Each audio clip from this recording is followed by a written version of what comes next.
Okay, so hi everybody. I don't know who's there, so I'm not sure if I've met you online or not. But my name is Christine Sherrittson.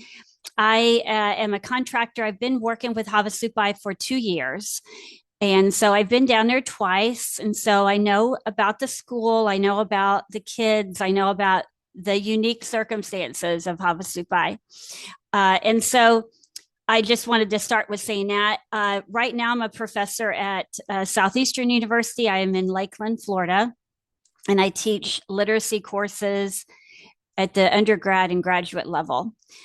Before that, I was a principal and curriculum director, and just my husband is in the military, so I did lots of stuff. Like every 3 years, I did something new, it seemed like. But Dr. Winder had asked me to talk about how do we promote reading because it's so critical. How do we get kids to like reading, especially when you have kids that struggle with reading? What do you do? So um, it's kind of weird. I can't see you guys, but hopefully, uh, it's hard. I when I teach, I like to gauge my audience. So I'm looking at a blank screen here, but if there is something that you don't understand or you have a question, please just interrupt and stop me.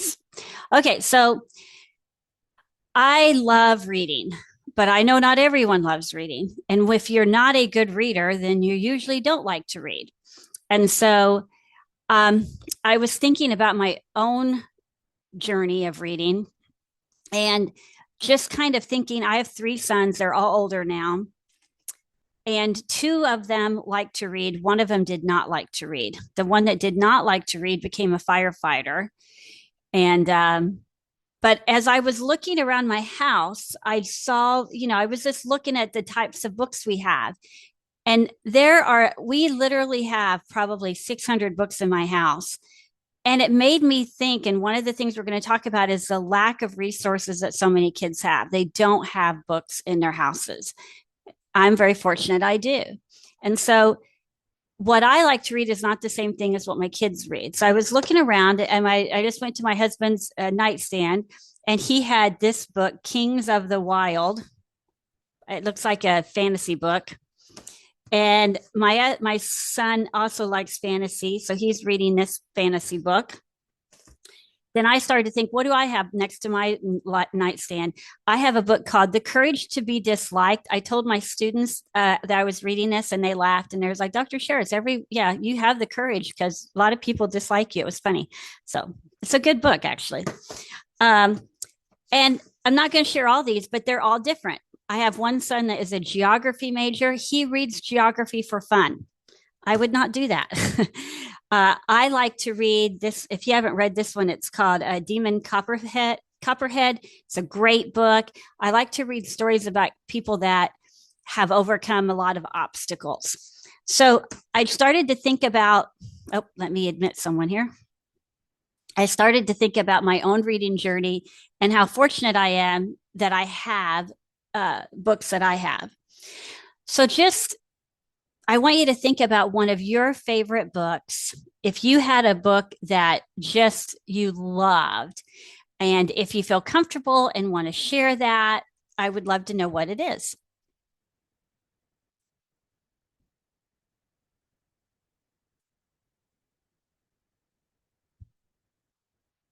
I see. Did Hi, anybody? this is Dr. Linda. Okay. I think as a kid, I don't know why, but I loved the Nancy Drew series when I was a kid, and then I loved the Little House on the Prairie series. I think I just loved to read, period, but mainly series. And does that Yeah, make Dr. sense? Winder, it was hard for us to hear. It's doing the same thing it did before when I talked to you. But I think I heard Little House on the Prairie in that. Did I? Pretty sure I did. Um, that was one of my favorite books as a child too. So what I want us to think about today is oh, and I put up here. Let me share my screen for a second.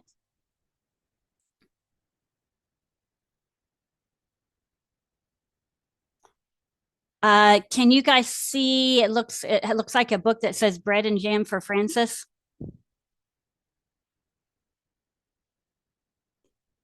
let me look in the chat. Yes. Okay. So you guys can see it. Okay, great. Okay. So I wanted to talk to you first about what do we know about reading? And this is not going to be rocket science. You're going to be like, yeah, we know that. But just as a reminder, studies show that average higher achieving student reads about 3 times more each week than lower achieving students. And for another study, a first grade instruction noted that higher achieving students spend about 70% of their instruction reading. And so this research was done by a guy named Dr. Allen, Richard Allen. And what he's trying to emphasize is the volume of reading. Kids just need a lot of reading, independent reading. So we know that the amount of reading in school and out of school is directly related to reading achievement. We know that children need to be reading and practicing reading, not doing busy work.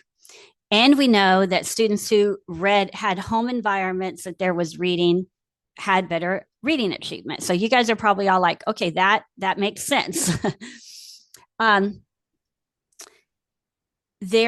One other thing that we've done a lot of research about is summer mitigation or summer reading loss.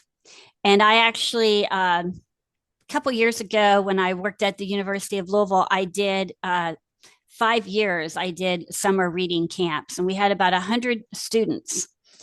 And so the kids went to summer school. And what we found, what research shows is, and the SES you're going to see in this PowerPoint stands for socioeconomic status, that what research shows is that students from a lower socioeconomic status learn the same during the school year as any other student. So that gap should not be happening during the school year. When it does happen is in the summertime. And so what we know by research is that a typical student loses a little more than 1 month's worth of grade level equivalent skills over the summer. Most students have about 3 months of reading loss over the summer. So if you think about that, 3 months, by the time a student, into kindergarten, into first grade, into second grade, by the time they start third grade, many students are a year behind just because of summer reading loss. By the time they get to fifth grade, they're 2 years behind just because of summer reading loss. So summer reading loss is a big thing. It really, really impacts reading achievement. And so I'm going to be showing you today some resources, and hopefully you can share these with parents so that your kiddos will read more during the summer. So that's just what I shared. I'm not going to show this now, but I wanted to tell you about what do we know helps with the summer reading program. So the summer reading program that I did, and we had about 100 kids. Like I said, we did it for 5 years. And what we did is I tested the students at the beginning of the summer reading program, like the end of May. So at the end of the school year. And we gave them different kinds of reading fluency, comprehension assessments. And then they were in a summer reading program that was 6 weeks long. At the end of the 6 weeks, the students could earn what we called book bucks. And they could earn these book bucks. And at the end of the program, I was able to get a grant. I took all the kids to Barnes and Noble, and they were able to pick out books that they wanted to read. They had all these books. They read the rest of the summer, and then we tested the kids when they came back to school in August. And what the research showed is the kids' reading grew just as much by giving them books they liked as having the summer program. And they grew a lot more than those kids that did not attend the summer program. I would say it was probably one of the best days of my professional career when I got to take about 100 kids to Barnes and Noble, and each kid got to get, about $50, $60 worth of books. It was pretty amazing. And that worked. So I wanted to what do you do if you have a student that doesn't like to read? That's the question, because I know you guys have many students that are reluctant readers. They're not interested in reading. So that's the question. What do we do? And I can't see you, so I don't know if anyone has any questions, but if you do, please interrupt me or put something in the chat. So I want you to think about, what does experience tell you about what motivates kids to read? What does it tell you about what does not motivate students?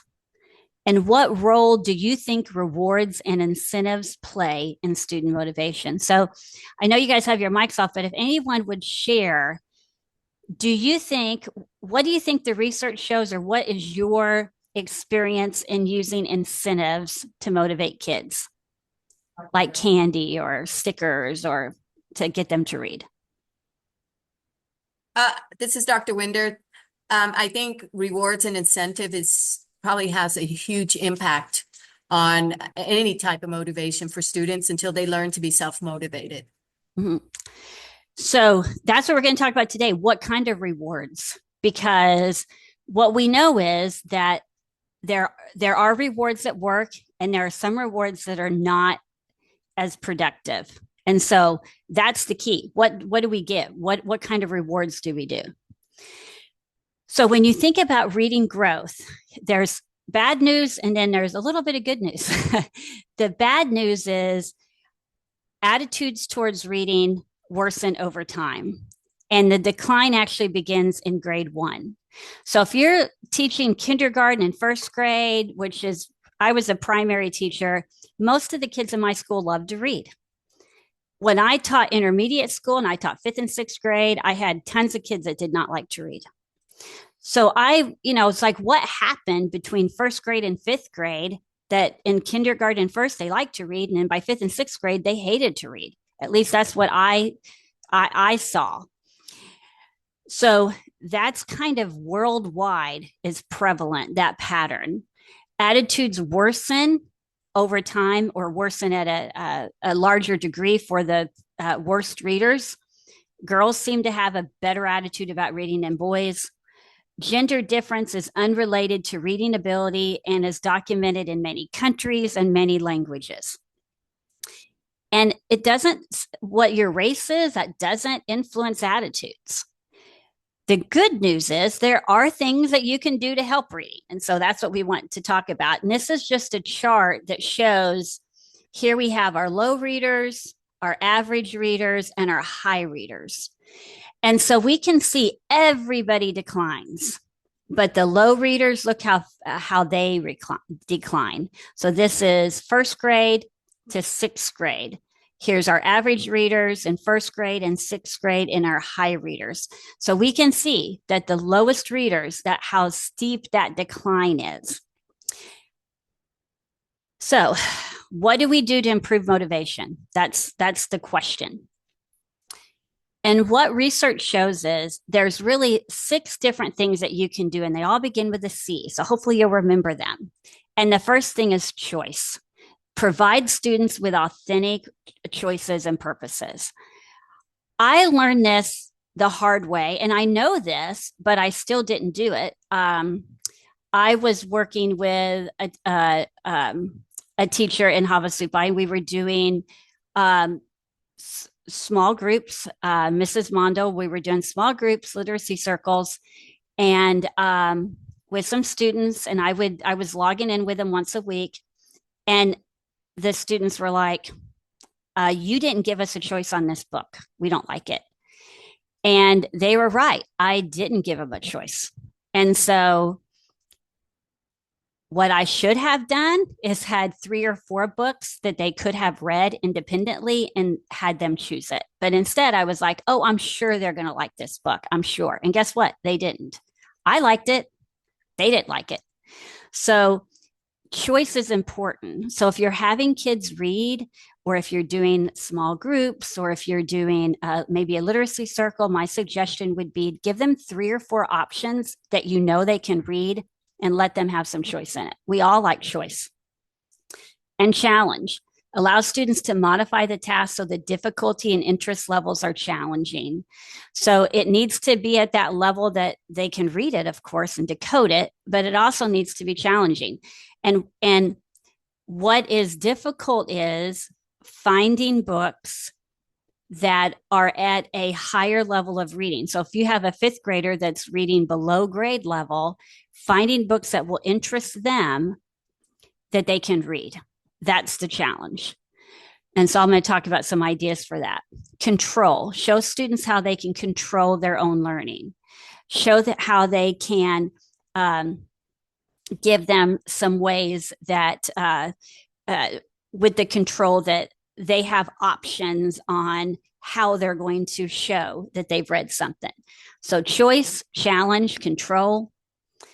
What do I can't, oh, there we go. Collaboration. There we go. So collaboration, we want to let them collaborate, let them talk. So that's one reason letting kids do literacy circles might help. Let them have time to construct meaning. Let them have those opportunities where they can talk amongst themselves and know if they've made a mistake or not. And then for the C's for consequences is you need to let the kids know that that they have ownership and try to build that self-regulation and reward effort, because you need to know that they need to know that effort is important. So those are some of the C's that will help. Now, this goes back to what Dr. Winder said. Incentive programs are widely used and rarely questioned. Do they work? So incentive programs would be, if you read this many books, then you get a pizza party. I don't know if you guys were the Pizza Hut group, that if you read so many books, you got to get a little certificate for an individualized pizza. When I was a kid, we did that. So do they work? Well, what a lot of research shows is that not so much that type of reward. So this study, they asked fifth graders, what keeps them engaged, and the results indicated that the reward needs to be proximal to what you want the kids to do. So if you want kids to read books, the reward needs to be reading books. So whatever you're trying to motivate kids to do, you need to give a reward that's proximal to what you want them to do. So what does that look like? So we want students to have rewards that are related to reading, less proximal rewards for reading, like tokens, or more undermining to intrinsic motivation. So that's where, as a group, you have to kind of think about what would be some things that kids would be motivated for that are proximal to reading. So a couple ideas that I have done before, and when I was the principal of our school did, and they're going to seem simple to you, but it seemed like kids liked it. The first thing is to get books they like. And so in a minute, I'm going to share with you guys a Google Doc that I created so that your kids can take a reading inventory, just a really simple interest inventory. And I put pictures on there. So if they're low readers, they can use the pictures. So my suggestion would be have your kids take this inventory. It's real simple. I'll put up together all the results, and then we want to get books that kids like. For example, graphic organizers are a lot of older kids love graphic organizers.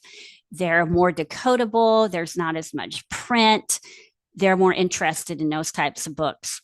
A lot of kids tend to like more magazines, shorter text.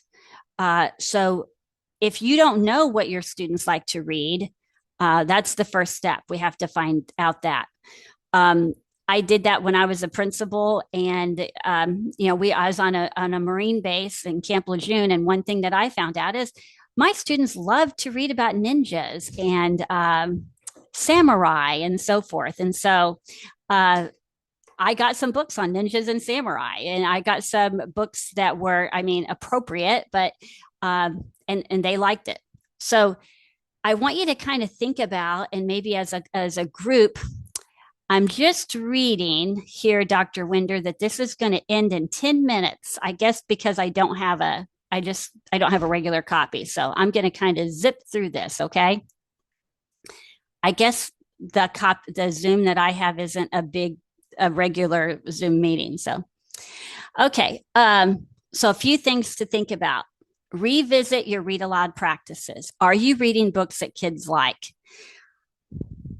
The second thing, revisit independent reading practices. When you're talking to kids about reading, hopefully you're having conversations, not interrogations. An interrogation is, who's the author? Where's the setting? We want to have conversations about it. Revisit the materials. This goes back to what I said. Are there everyone books? Can they access the books?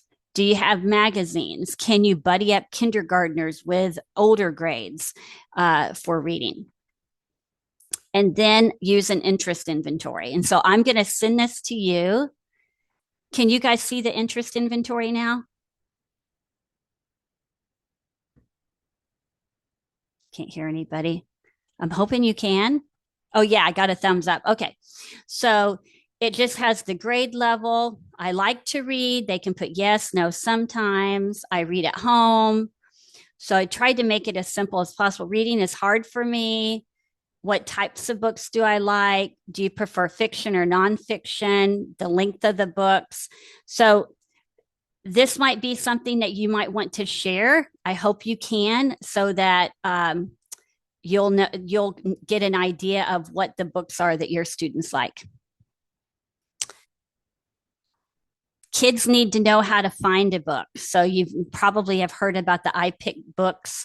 You know, they need to pick a book for the purpose and the interest. They need to be able to comprehend it and know do they know most of the words? I tend to do a 5-finger rule. If they read a page and they miss more than 5 words on a page, it's too difficult for them.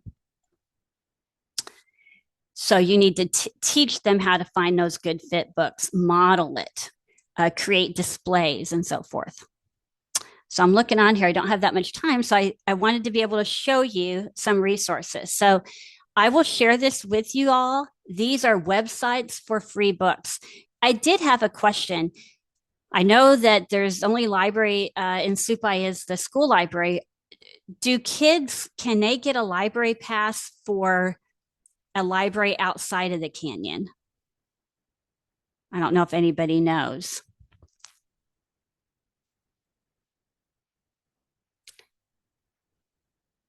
I'm trying to look. Well, if we don't know, that might be something to ask. Is there an opportunity for them to get, and I'm not saying they have to physically go, but if there was a way that they could get a library card or a number, some of these resources you can get through having a library card. So that may be something to try to look at. So here are some free websites. Here's called Storyberries. I'm just going here and I can see these are all free books by age level, and it will read it to the kids. They can follow along. I'll just click on one and they can read those. So that's just one of them. Here's one called Unite for Literacy. And again, all of these are free books. So I was like these, I'm just going to do that one. And I can go here, turn the page. And if we hit here, it'll read it to them. So that's another good website. Magic Blocks is another. Now this one you have to join it for free. You can join it, but you can see all the different books and they have older books here. So this is a really good website for kiddos and all free. Trying to get back to my, sorry guys, I've tried to figure out how to get back to there we go. Okay. And then here are other sources. There's one called Story Nori that's free. Brooks, all of these are different websites that you can go to.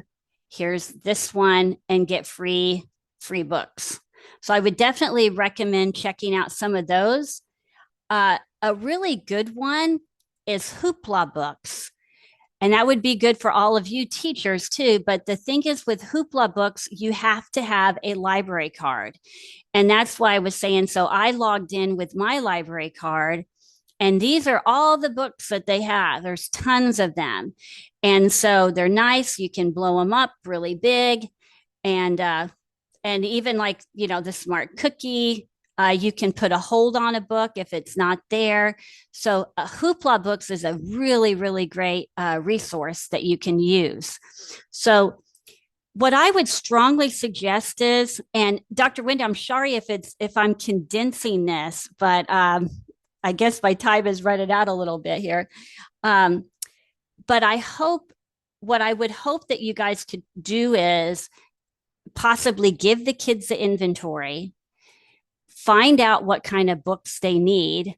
And of course, those are the kind of books you want to purchase, those ones that the kids really want to read. They're going to be leaving in the summer and May. So really trying to think about showing them where the websites are. I don't know about, access to the library in the summer, but those are going to be really, really important things to think about when you're trying to motivate kids.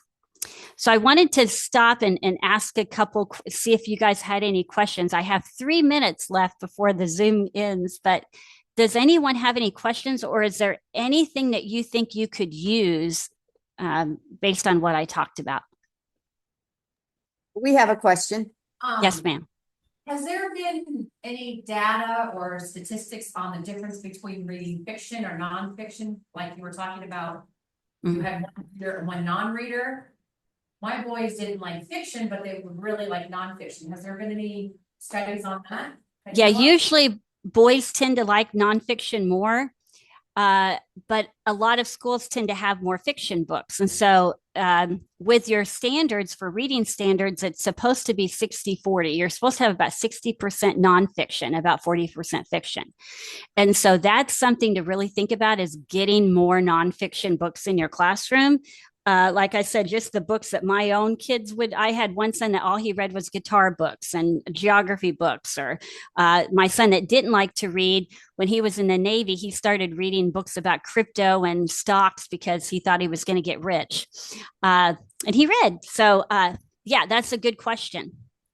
I know, like down here, they like to read, or they're very interested in how to do things. I think. How to make things or build things. Manuals, kind of. Yeah. Those are that's real popular with kids. They like the how-to kind of books. And so again, hopefully I'll send you guys this link and you can, we assume that kids, I like Little House on the Prairie. No, kids don't like that. Most kids are not going to like that, right? And I think as teachers, we tend to do read alouds and do things that we like, not what our students like. And so I would say starting with an inventory is the key thing, because you have to get in their hands things that they want to read and that they can read. Any other questions? Nope. Okay. No, well, I'm going to follow up. Like I said, sorry, it's a little shorter. I wasn't expecting the Zoom to end after 40 minutes, but that's okay. I'm sure you guys are ready for the weekend. I will follow up by sending everybody a link to the inventory, a link for the PowerPoint. And is there anything else that you need? We are good, ma'am. Okay. Well, thank you very much. Have a wonderful weekend. Yeah. Okay. Bye-bye.